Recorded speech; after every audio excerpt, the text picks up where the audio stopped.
Bonjour, je m'appelle Marine Diniz, je suis étudiante à l'Université technologique de Compiègne en génie biologique en quatrième année et j'ai réalisé un stage T9 en assistant ingénieur sur un projet de reconnaissance de son de tout pour détection Covid-19 avec la plateforme Ibiomed.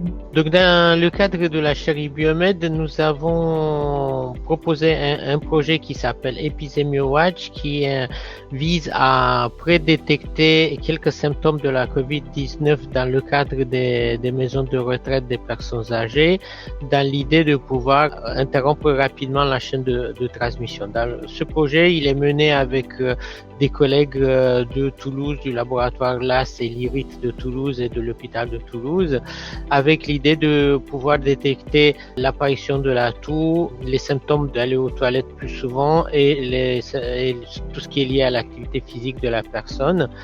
Et tout ça couplé sur plusieurs appartements pour pouvoir détecter plutôt l'apparition d'une vague de Covid dans la résidence que l'apparition de la maladie sur une seule personne. Dans ce cadre-là, nous avons travaillé plus sur la partie reconnaissance de la toux en temps réel.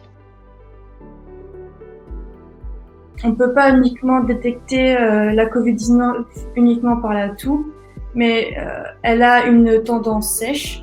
Donc, si on repère dans un EHPAD, dans plusieurs chambres, une fréquence plus élevée de toux sèche, on peut supposer, faire l'hypothèse qu'il y a une apparition de cluster dans ces EHPAD et ça peut aller à un réseau d'EHPAD. On souhaite avoir une détection sonore qui est peu intrusive dans la vie du patient.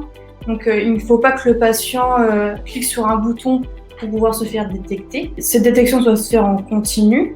Donc on a la première difficulté de détecter un son intéressant dans le bruit ambiant et dans le bruit ambiant pour pouvoir l'analyser.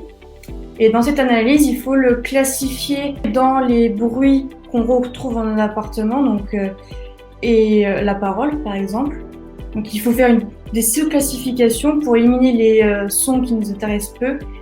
Et enfin, avoir par exemple les sons vocalisés humains, donc le rire, les éternuements, la toux, et refaire une sous-division pour uniquement obtenir la toux.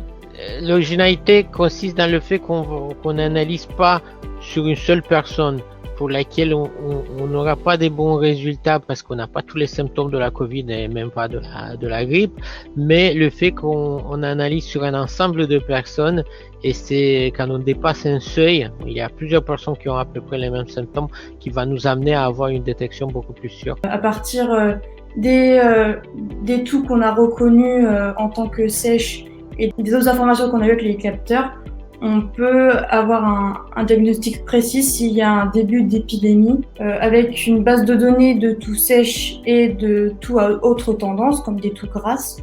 On peut aussi faire une élimination des tendances de toux qui nous intéressent.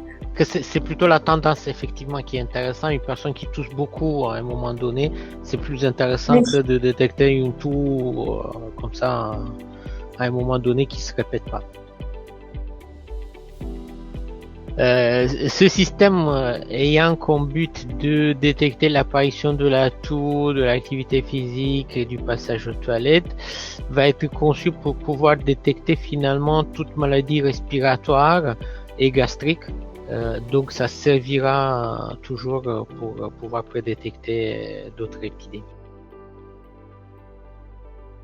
Ces travaux m'ont amené à soumettre pour le colloque Jetson 2021 sur la télésanté, où j'ai présenté un poster et obtenu le meilleur prix de la présentation poster. Pour l'instant, on a eu un financement de l'UTC qui nous a permis de mettre en place un premier prototype, mais on a soumis d'autres demandes de financement pour pouvoir mettre cela en place, surtout dans les MARPA qui sont des maisons de personnes âgées issues du milieu agricole.